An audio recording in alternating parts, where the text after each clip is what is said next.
It's Luke here at Young Writers, and I'm joined today with a very, very special guest, Cressida Cowell. Hello. Hey, how are you doing?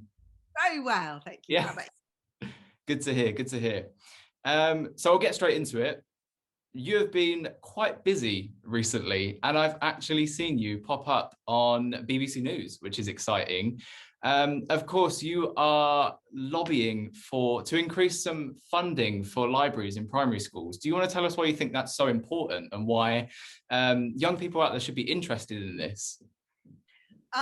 Well, there's been loads of research to say that a kid who reads for the joy of it, for pleasure, is likely to be more more economically successful, let alone educationally successful, more likely to vote, more likely to own their own houses. All of these stats, this research we've had for years, that a kid who reads for the joy of it. But my question has always been, if your parents can't afford books, if you don't have a library in your primary school and your public library isn't there, how can you become a reader for the joy of it? So it's just not fair. Yeah, I feel, children, every child should have a library with a primary school, and children on free school meals are twice as likely to be in a library in a primary school that doesn't have a library. It's not fair. So that is what, because everybody should have the same chance in life, I feel. And how can you read the joy of it if you don't have lots and lots and lots of? Actually, this isn't my.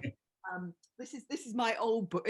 I've got lots of bookcases, and this is more the books that I read when I was growing up. But I've got a few here. You can see. This is why I make my books look like sweets, not. So I make them look joyful, like something to read and really exciting, and and you want to have loads of books that look like this, fun and with lots and lots of choice, because you might like books about adventures and Vikings and magic, like what I like, but your friend might like, something more like Jacqueline Wilson, or something that's more about football, or about going to Africa and looking at all wonderful creatures there. Everybody's interested in different things, and so you want to have every kid having loads of choice, and somebody in that school who knows what great books there are out there for kids and what might get them excited about reading. Because it's about reading and writing for the joy of it. This is what I'm always getting back. It's reading and writing for joy. Absolutely. One more thing about reading, because I love screen and telly. I love it, and I watch masses myself. So it's not about it, it's all stories, but reading is something different, and I want children to be able to, because film and telly is very bossy. It tells you a lot about how things look and how, whereas in a book you feel like you are that person. You are up, and you are Hermione, or you are, Hermione if it's Harry Potter, or Kamikaze, or Wish in my one. You feel like you are that person. So the book, it gets inside you more. And it's also very good for creativity, because you can make up things. So I want every child to be able to have that as well as screen. I mean, that's part of what we do as well. Obviously we love writing, we love reading, and it's something that, we're not part of the curriculum in most cases. We are something that we just try and spark the joy and the creativity and get people involved. And our main goal is to spread a love of reading and a love of writing. It's not, to make sure people do it, it's to love it and it's to enjoy it. And that's the important thing. And I think we've all probably had our too much fair share of watching TV and watching films and watching Netflix over, maybe the last year when we've all been stuck indoors. But we're really hoping that people have also had the opportunity to venture into reading a lot more and fall in love with it. I mean, I've always loved reading, but I know over the last year I've read more than I usually do, because the amount of time that we've all had off, and kind of rediscovered a love. And I've a bookshelf that's nearly as full as this. I've been buying way too many books. So it's really important. It gets creativity flowing, and it's something totally different, especially in the younger generations. And I have to say, I grew up reading How to Train Your Dragon. So firstly, it's truly an honor to actually be here speaking to you. That's so exciting. But you've come a long way. I have an exciting, amazing thing here. Yes. It's a long journey. It's been a long journey for you. As I say, when I was younger, I was reading How to Train Your Dragon, and now we are here. This is coming out, I believe, on the 27th. Correct me if I'm wrong, but it's coming out very soon. So do you want to tell us a little bit about the final installment of Wizards of Once? I just go and get my copy. I should have a copy of Wizards of Once. Maybe yeah. We're going to show it anyway. Oh, can I just quickly go? Yeah. I hope you can edit this. It'll be fine. It'll be fine. So basically, yes, this is the 4th in the series. So there's 4 books in the series. Look, they all look like sweets. They all look sweets, yeah. And it's all about magic. It's got 2 heroes. There's a girl hero and a boy hero.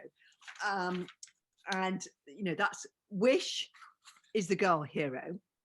And she is a warrior girl who has a secret, which is behind her eye patch. And this is Tsar. He's this wizard boy, and he's a wizard, but his magic hasn't come in yet. So he's desperately trying to get magic, and he's got the magic, and therefore he stole some magic from a witch, and it's starting to control him. So the books are all about the 2 children who are from 2 tribes that are warring and are fighting each other. It's all about the children trying to get rid of Tsar's witch stain, and also get the adults to join together to fight the real evil, which is the witches. And this is the last book in the series. The last one. This is where things get really bad. I'm pretty much after my children, the children in my stories, in really difficult situations, but this is a really bad situation where squeeze juice has been kidnapped by the king witch, and the children have to they think they found this spell to get rid of witches, and they have to try and defeat the witches and get their parents to join together to do it rather than fighting each other. Yeah.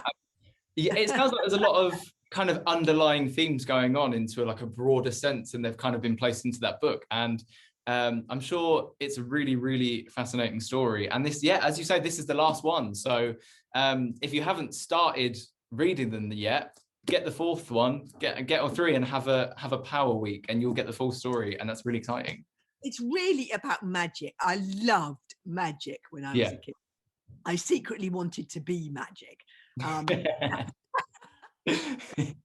So it's about a world. This is what's such fun to write it. It's about a world where magic really exists, and Tsar who's the wizard boy, has all these sprites and giants. I mean, who wouldn't want to own their own giant? I mean, absolutely. A great giant called Crusher, and these cute little sprites, and Wish has this incredible magic that works on iron. So she has this enchanted spoon who's always hopping on her head, and it's just really fun world to be in and to write about. I suppose that's, although it has all these big themes, and it's also just a lot of fun to write about, to be in. The world. I mean, it's fun to read. Yeah. Well, that's what I want to try and create, worlds that you would really love to be in. Yeah. Wow. So what I've done is I've been a bit of a lazy journalist, if you were, and we've actually outsourced. I thought I'd have a day off. I'd get everyone else to write my questions for you. So we did a little bit of a call out to some schools and some of our young writers out there, and they have the next few questions for you, and they are very good. They are very good. So I'm going to start off.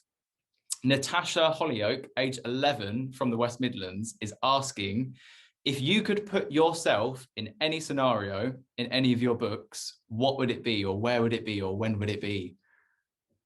Oh, I know. I would love to be. I mean, I've got a lot. Wish is in Wizards of Once. She's the girl hero in Wizards of Once, and they go in Not 3 Times to this school, which is called Perdita's School of. What is it called, actually? That's a very good point. I've never forgotten the school. I think it's called Pook's Hill. Is it called Pook's Hill? Anyway, the school is a school where they're sort of learning. And it's not really, it's a learning place. It's a learning place for, they don't call it a school because it's the Bronze Age. It's a learning place for spectacularly gifted wizards. And there's this great teacher called Perdita who teaches them all these, this is Perdita. And she teaches them all about different kinds of spells, and spells that could turn you into somebody else, and spells that could turn you into birds. And I just would love to be in that place learning. And she's really teaching Wish in particular how to use her magic. And I mean, I say that particularly because I'd like to be there, because a lot of the situations I put my heroes in are really dangerous, and and so I think that that's a lovely place, because Perdita is a great teacher, and she's, you know, the things that they're learning is just so exciting and would be such fun to be there. So I think that's the place I'd most like to be. And out of harm's way, basically.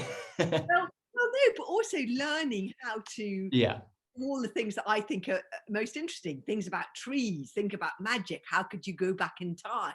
You know, it's all about, I'd really like to go to a school where it was all about, you know, writing and being creative. And that's really what I would like to do. But learning about things that also I'm really interested in, like birds and trees and things like that.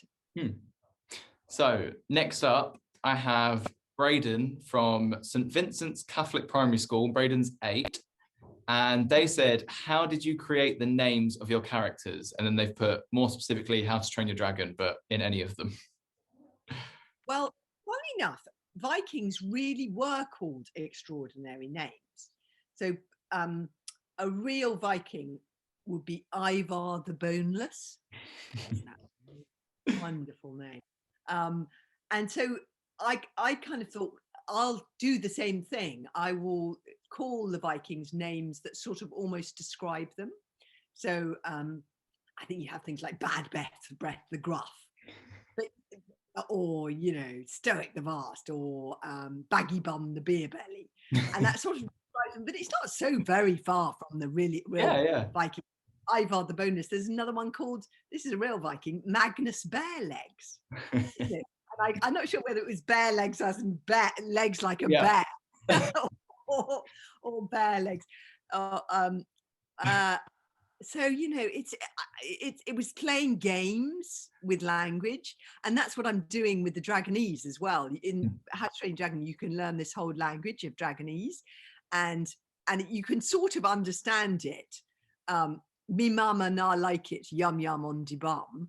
You can sort of understand it, can't you? But it's sort of describing, or a chair might be in Dragonese is bum support. So you can sort of understand it. Death is the bigger dream time. You can sort of understand it without, but it's all playing games with language. Really. I love playing games with language. Yeah. So this is quite a fourth wall question, I might add. So we asked children to send in their questions, and Paul, age 12, from Ashfield Boys School in Belfast, said, I'm suffering with writer's block and I can't think of a question. Do you ever get writer's block? Yes, I think everybody gets writer's block. I can tell you where how I avoid it, or I get out of it. Yeah. So I find a number of things. I do a lot of research, which sounds so dull, but is in fact so exciting. So I try and think about a subject that I'm really interested in, and then I'll find out as much as I possibly can about it, and that gives you ideas for stories. So if it's Vikings, I'll be looking up about Vikings and trying. And there's so many, you know, nowadays, this is the great thing about the internet, and you can just go on and, oh my goodness, Vikings, you know, you'll discover they discovered America way beyond Christopher Columbus, you know, or that you came across, or you'll discover, I found somewhere, I don't even know whether this was true, but it was such a great fact. It gave me that Vikings trained cats so that when they were sword fighting an opponent, they could throw the cat at the opponent's head, because it's very, very difficult to sword fight somebody when a cat is attacking your head. Okay. But it's a cool fact, and it gives you ideas. Do you see what I mean? So I do that all the time. I take something I'm interested in, and I do lots of, and you find out, and it gives you ideas. The other thing I'd say about writer's block is that we all have a tendency to be a bit hard on ourselves. Everybody, even, you know, writers who are writing. So we think, oh no, you know, that's no good. That's not good enough. I mean, I think it's sometimes you have to, because there's a lot at school about, you know, being good enough and being tested and being absolutely. And I look back at the book, the things that I was writing outside of school, and actually even sometimes in school, because I had one great teacher who let me do this. And you know what? The spelling is terrible. The handwriting is, you know, the ideas are derivative. You know, I'm often copying, you know, I'm doing the famous 8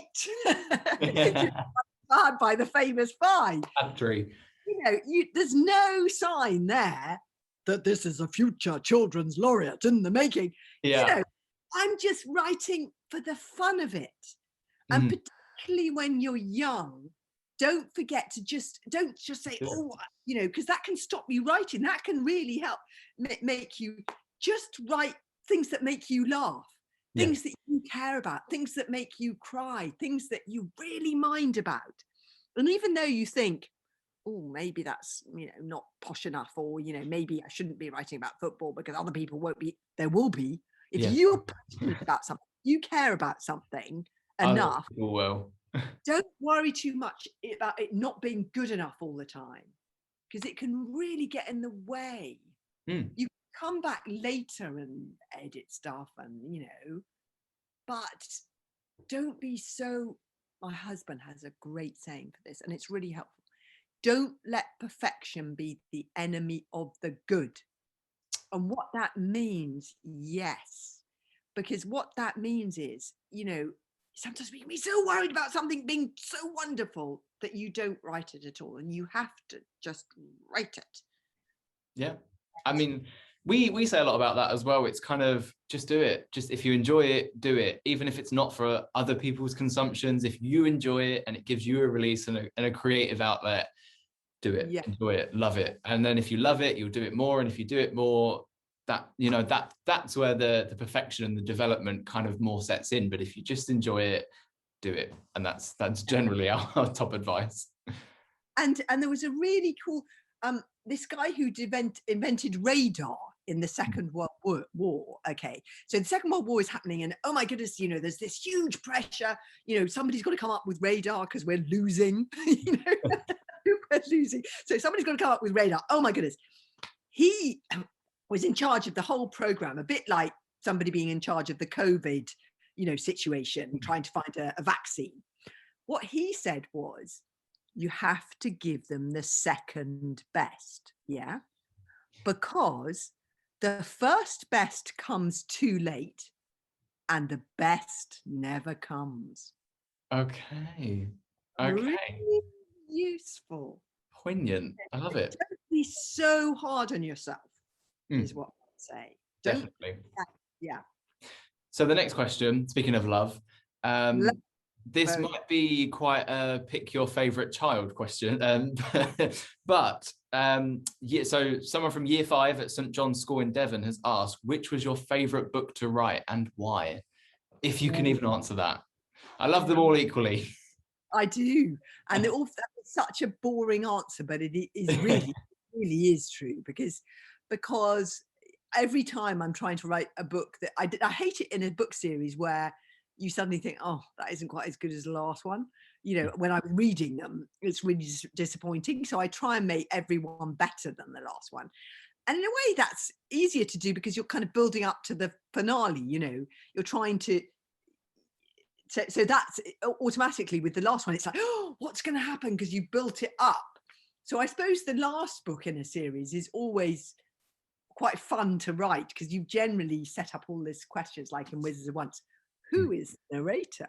And everybody's been guessing who is the narrator. In the last one, Never and Forever, you finally get to tell who is the narrator. Okay. So that's quite fun to do. That's fun to do. You know, because you've known all along who the narrator is, and you finally get to say, and that's, or, you know, you finally get to say whether or not they did get their parents, you know, to see each other, you know. So the last books in a series are often the funnest to do, because and often probably to read, because you're finding out the answers to all the questions, like, you know, will Zal get rid of his witch stain, and will his magic come in, and all of those questions get answered. And I'd say the first book in a series is the hardest, because, you know, you haven't set up your world. You have to, if you're setting up a world, you have to draw all the places, because you have to make it feel like these places are real, that these woods are real, and that these, like is it Pook's Hill, that school of, you know, that school's a real place. And so you have to design the characters. It's a bit like, you know, it's creating something out of nothing. You have to design all the characters, and so that's the hardest. Interesting. Yeah. Interesting. So obviously this will be going out to a lot of young writers, people that want to write more, or if they love it, or they want to do it as a hobby, or maybe even, you know, they're destined to be the future children's laureates. So Henry Skipper, aged 8, from Norfolk, asks, how old were you when you knew, or light bulb moment, that you wanted to be an author? I think I was quite young, but I still didn't know. I would have known that I really wanted to be it, but I wouldn't have known that it was something that I really could do. And the reason for that is that my so I'll tell you the moment, but I also tell you why I didn't think I could do it. So the moment, I think, was when I loved reading. I loved reading. And so I read loads and loads and loads of different books. And I remember there was a moment where there's a book that I read called The Ogre Downstairs, which was about some children who find a magic chemistry set. I told you I love magic. And each the different chemicals did a different thing. So one chemical brought your toys to life. Another chemical, if you poured it on, made you fly. And it was funny and really exciting, and it real inspiration for these books. It was about magic, and I remember reading it aloud to my brothers and my brother and sister and my little cousins, and I made them laugh, and they said, please, you know, can we have one more chapter, one more. I know. And it was that, oh my goodness, I'm getting them as excited about this book that I love as I am. So kind of thought I would love to do that for other children, to be able to write stories that would make children do that. Just one more chapter. Yeah. And so that was the moment, I think. And because I always loved drawing and creating new worlds, but there's also lots of other things I wanted to be. I was really into history, and I love painting, and I love drawing. You know, I do the drawing in my book. So it's not like there's not other things. And I love adventures and animals. I'd love to, you know, vet, or you know, there's lots of other things I'd like to be. But I think that was the moment when I thought, wow, I could really be an author. What I didn't think was my handwriting was really scruffy. I can relate to that. Yeah, my spelling was a bit hit and miss, you know. And when you're little, it's sort of, you don't know this, but for some reason you kind of think that that's what it's about, you know. I still remember the kid in the class who had the really neat handwriting, Henrietta Wallace, you know. She's going to be the writer. Because she had the neat handwriting and she got everything in on time. I was in trouble all the time. Because I never got anything. I didn't know about deadlines, and, you know, I never knew what homework it was, or what, you know, I didn't, you know, and my handwriting was messy. And so I never thought I could be a writer. It isn't about that. It's about your ideas. and it's about your ideas. So I want to say that to children. Don't be put off if you're, at the end of the day, if you're going to be a writer, it's about your imagination. It's about those incredible ideas and the characters you can create and the worlds you know, that's what it's about. Because at the end of the day, it's not a race. Everybody will learn to write. And even if you have, you know, it's really difficult. That's why I make Wish have a dyslexia, even though it's in the Bronze Ages. If you have a learning difficulty like that, it's so hard to not be put off writing. And but Wish, I say, is the writer in the story, because if you have dyslexia, even if you, I mean, things will get better. It'll just be it'll be slower for you. But even if you can't ever, because of this dyslexia, you're still so intelligent. Dyslexic children are so smart. And you could still be a writer, because there's things like, you know, you can work on computers and there's spell check and there's lots of backup for somebody like me as an adult writer. So don't be put off by that. That's what I would say, because I was, as a kid, I thought, and because I could never, I struggled. I wasn't dyslexic, but I struggled with giving things in on time. But I've learned how to do that. And it took me a long time, but I did learn. So don't let these things, it's not a race, I would say. Love it. I mean, from what I can say as well, is that generally the possibilities are always endless. And I think, you know, when you're younger, the time that you have to develop and the small things just matter less, as you say, like handwriting and spelling. When you get to an older age, you kind of realize that those things actually don't define anything. And the world is absolutely anyone's oyster to do anything that you want. If you put your heart into it, absolutely you can do it. And, you know, that's it. And it's not defined when you're younger. Not a race. People did not consider Einstein a genius when he was at school. That's so important. Yeah. Einstein, incredibly one of the cleverest, you know, the people that scientists that people now say, you know, at school, he was not considered all that. But what did he have? What did he have? Creativity. He was able to see beyond. What he said was, this is Einstein, no problem can be solved with the same mindset that created it. Yeah. So what he meant by that was, you know, and he said something else, knowledge is limited, imagination encircles the world. So he was about, you need to have the imagination to see beyond, you know, just knowledge. You know, it's about creativity, even in science. It's not just about what you know, it's about seeing beyond that to imaginative solutions to things that nobody's ever thought of before. So when you're little, it's a lot about knowledge and what you know and facts. But he knew, even with something like science, it's about your vision. It's about, and children are the most creative of people in the world, because they don't know the rules yet, you know. So Einstein was really good about that. He always talked about how the importance of making mistakes, and, you know, nobody who ever somebody who never makes a mistake never discovers something new. Yeah. So, yeah. Well, I mean, on that very positive and inspiring note, I just want to thank you for, you know, taking the time to speak with us. And I really hope that some people will watch this and truly be inspired and understand a little bit more of that they can achieve, and that they can go out there. And if you love it, if you love writing, if you love reading, go and do it. And, you know, I think you can definitely attest to that. And we all can.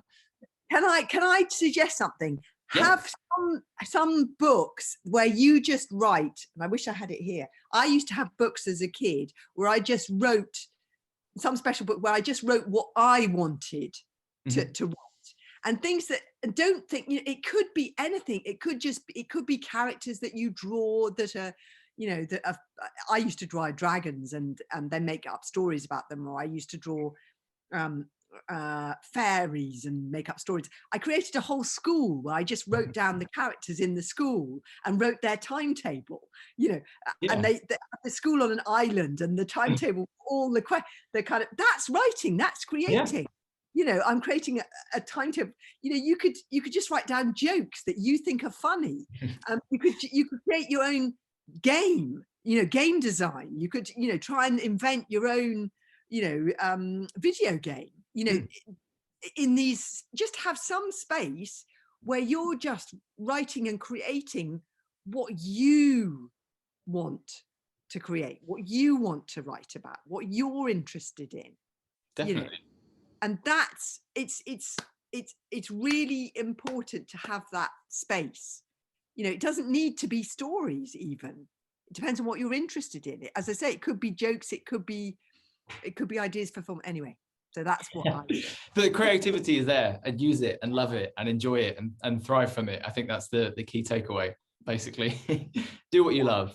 No, truly, thank you so much. And I really, really wish you the best of luck with all the amazing things that you're doing. The last book in the Wizards of Want series will be out very, very soon. So make sure to go and read them all. Treat yourself, have a great weekend, and read all 4 books in once if you really want. But grab it. It's a great series. And thank you once again. My pleasure. Thank you very much. Speak to you later. Bye. Bye.